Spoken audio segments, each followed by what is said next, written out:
गरीब मां लकड़ी के चूल्हे में चूल्हा जला करके खाना पकाती थी। उस गरीब मां के शरीर में एक दिन में 400 सिगरेट का धुआं जाता था। वो गरीब मां बीमार नहीं होगी तो क्या होगा? उस गरीब मां का बच्चा बीमार नहीं होगा तो क्या होगा? सरकार ने निर्णय किया कि गरीबी की रेखा के नीचे जीने वाले, झुग्गी झोपड़ी में जिंदगी गुजारने वाले इन गरीब परिवारों को ये लकड़ी के चूल्हे के धुएं से मुक्त कराना है। और हमने बीड़ा उठाया, करोड़ों करोड़ों गरीब परिवारों को गैस सिलेंडर का कनेक्शन देने का बीड़ा उठाया है। करोड़ों की तादाद में लोगों को मिल चुका है और आने वाले 3 साल में गरीबी की रेखा के नीचे जीने वाले 5 करोड़ परिवारों तक पहुंचने का काम हमने उठाया है। इस देश में आजादी के 70 साल हो गए। 18,000 गांव ऐसे थे जो 18वीं शताब्दी में जीने के लिए मजबूर थे। बिजली का खंभा तक नहीं लगा था, न तार पहुंचा था, न बिजली देखी थी। क्या इतिहास इन 70 साल जिन्होंने बर्बाद किए उनको माफ करेगा क्या कि उन्होंने आजाद हिंदुस्तान में 70 साल तक इन गांव वालों को 18 शताब्दी में जीने के लिए मजबूर कर दिया था? उन्होंने उजाला नहीं देखा था, अंधेरी जिंदगी में गुजारा करते थे। हमने 1000 दिन में 18,000 गांवों में बिजली पहुंचाने का बीड़ा उठाया है। आधे से अधिक गांवों को पूरा कर दिया है और गांवों का काम तेजी से चल रहा है और 1000 दिन में इस काम को परिपूर्ण करके रहना है। भाइयों बहनों, कौन कहता है देश बदल नहीं सकता है? मैं विश्वास से कहता हूं, 125 करोड़ देशवासियों की ताकत के भरोसे कहता हूं, देश बदल सकता है दोस्तों।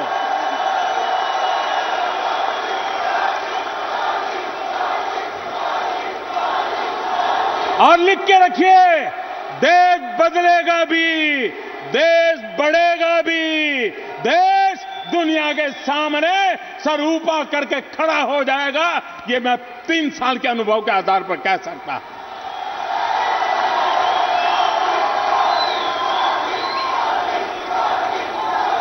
आप कल्पना कर सकते हैं, आज इसी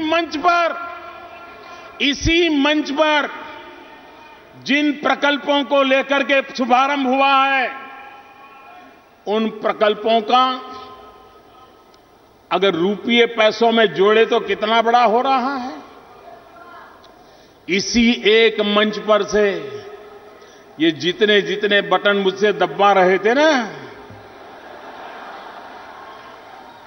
1,06,000 करोड़ रुपयों के प्रोजेक्ट हैं। 1,06,000 करोड़ अकेले मुंबई में एक ही कार्यक्रम में 1,06,000 करोड़ रुपयों से ज्यादा विकास के कामों का शुभारंभ होता हो। ये शायद मुंबई के इतिहास की बहुत बड़ी घटना होगी और ये हम करके दिखाते हैं।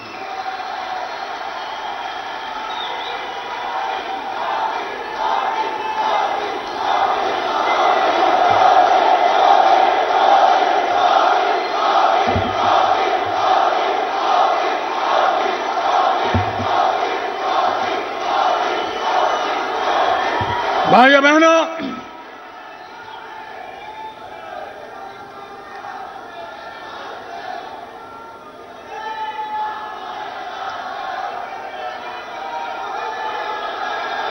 आप लोग,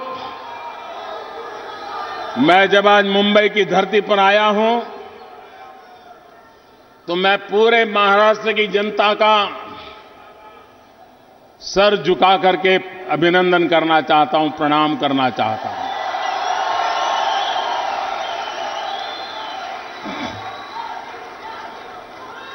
हमारे देश में अच्छा कहो या बुरा कहो, लेकिन एक आदत सी बन गई है कि आप कुछ अच्छा कर रहे हैं, इसका सबूत क्या? अगर चुनाव जीतते हैं तो सबूत है कि आप अच्छा कर रहे हैं।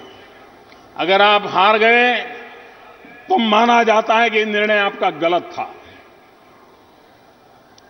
जब हमने भ्रष्टाचार और काले धन के खिलाफ जिस दिन से सरकार बनी है लड़ाई शुरू की है, एक के बाद एक कदम उठाए, लेकिन 8 नवंबर को रात को 8 बजे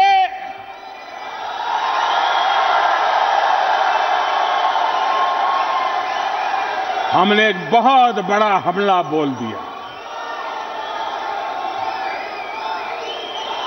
जाली नोट, काला धन, भ्रष्टाचार, इसके खिलाफ एक निर्णायक लड़ाई का बिगुल बजा दिया। और भाइयों बहनों, 125 करोड़ देशवासियों ने इतने कष्ट झेले, इतनी तकलीफ झेली, लेकिन एक पल के लिए मेरा साथ नहीं छोड़ा। उनको भ्रमित करने के प्रयास हुए, उनको डराने के प्रयास हुए, अफवाहों का बाजार गर्म किया गया, लेकिन जिसको अनपढ़ कहते हैं, अशिक्षित कहते हैं, उसकी कॉमन सेंस ने इस बातों में बहकावे में आया बिना देश की भलाई के निर्णय का साथ दिया। और जब पिछले यहां चुनावों में महाराष्ट्र के लोगों ने इस निर्णय पर मोहर लगा ली, तो पूरे हिंदुस्तान में मैसेज चला गया कि सत्य किसके साथ है और देश किस दिशा में जाना चाहता है।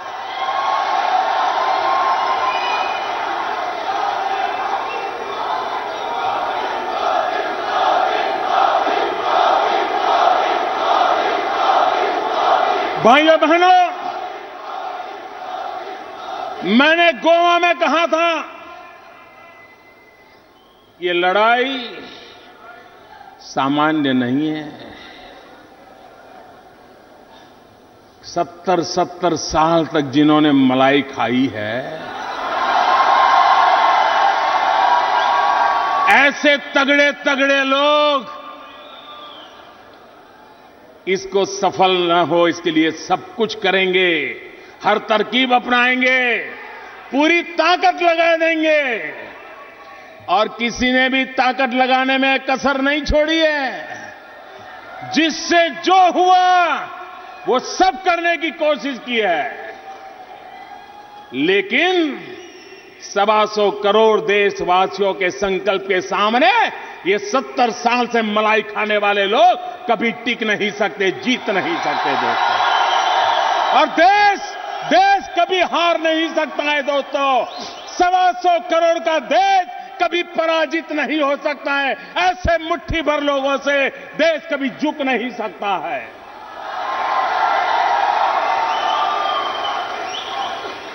कुछ लोगों को लगता था कि बैंक वालों को पटा लो, सब काला धोल सफेद हो जाएगा। अरे काले गोरे के खेल वाले, आप तो मरे, वो बैंक वालों को भी मरवा दिया।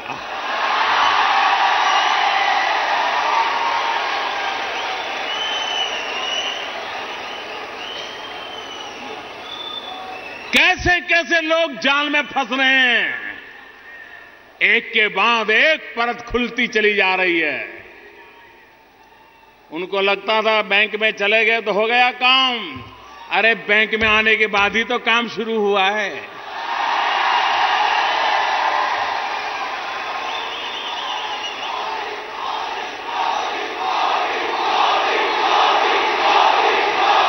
मेरे देशवासियों, मैं देशवासियों को कहना चाहता हूं, मैंने कहा था 50 दिन तक तकलीफ होती रहेगी और देशवासियों ने देश के भविष्य के लिए इन तकलीफों को झेला है। आगे भी जितने दिन बाकी हैं, जो भी तकलीफ आएगी, देश झेलने के लिए तैयार है, ये मेरा पूरा विश्वास है। और भाइयों बहनों, 50 दिन के बाद ईमानदार लोगों की तकलीफ कम होना शुरू होगा। 50 दिन के बाद ईमानदार लोगों की तकलीफ कम होना शुरू होगा और बेईमानों की तकलीफ बढ़ना शुरू होगा। अभी भी मैं बेईमानी करने वालों को कहना चाहता हूं, संभल जाइए, लौट आइए, देश के कानून को स्वीकार कीजिए, नियमों को मानिए और हर नागरिक की तरह आप भी सुख चैन की जिंदगी जीने के लिए आइए। मैं आपको निमंत्रण देता हूं। ये सरकार आपको तबाह करने पर तुली नहीं है, ये सरकार आपको फांसी पर लटकाने के लिए तुली नहीं है, लेकिन गरीबों के जो हक का है वो तो आपको चुकाना ही पड़ेगा, आपको बख्शा नहीं जाएगा। और कोई मानता है कि पहले की तरह कोई रास्ता खोज करके निकल जाएगा, तो आपने गलत सोचा है। आपको पता होना चाहिए सरकार बदल चुकी है। आपको पता होना चाहिए 30 साल के बाद हिंदुस्तान की जनता ने पूर्ण बहुमत वाली सरकार बनाई है। आपको पता होना चाहिए हिंदुस्तान की जनता ने भ्रष्टाचार और काले धन को खत्म करने के लिए सरकार बनाई है और वो काम ये सरकार करके रहेगी। और इसलिए भाइयों बहनों, अब जो समय आ रहा है वो बेईमानों की बर्बादी का वक्त प्रारंभ हो रहा है।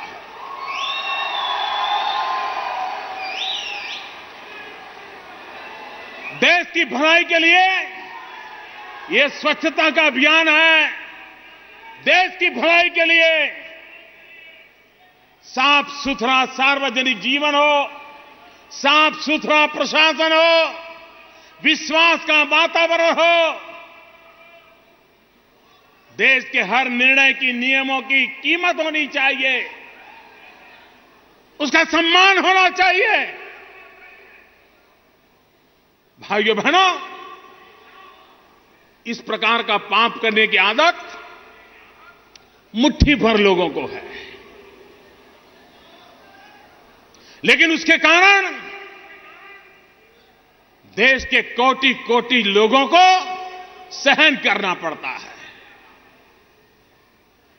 भाइयों बहनों,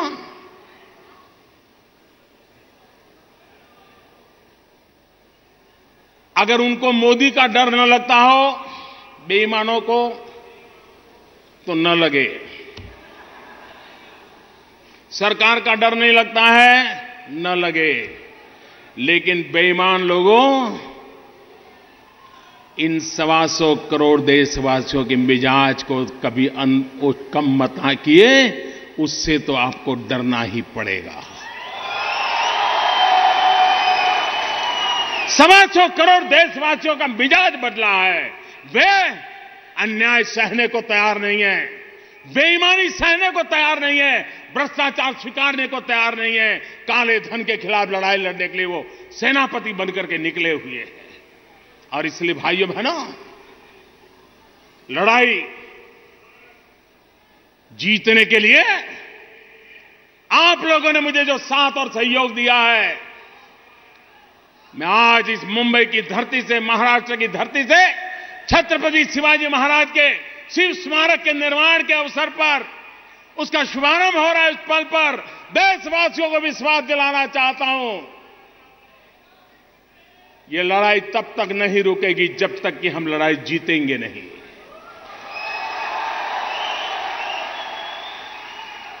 मैं फिर एक बार महाराष्ट्र सरकार का इस विकास के कामों में सहभागिता के लिए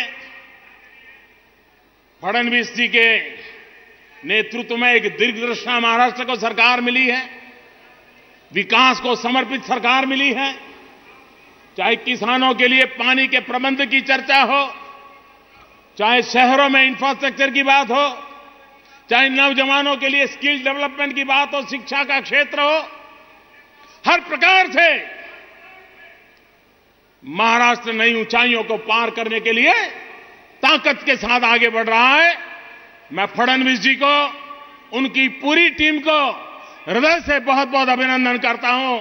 मेरे साथ बोलेंगे छत्रपति शिवाजी महाराज की, छत्रपति शिवाजी महाराज की, छत्रपति शिवाजी महाराज की। बहुत बहुत धन्यवाद। आप सभी लोग अपने अपने स्थानों पर बैठे रहिए एक 5 या 10 मिनट के लिए। तो मुंबई से प्रधानमंत्री नरेंद्र मोदी देश की जनता से मुखातिब हो रहे थे। नोटबंदी के फैसले को लेकर एक बार फिर से उन्होंने यही अहम बात दोहराई कि 50 दिन बाद ईमानदार लोगों की मुश्किलें कम हो जाएगी और बेईमानों की मुसीबतें जो हैं बढ़ जाएगी। कुल मिलाकर जो बहुत अहम बात यहां पर प्रधानमंत्री नरेंद्र मोदी ने कही है।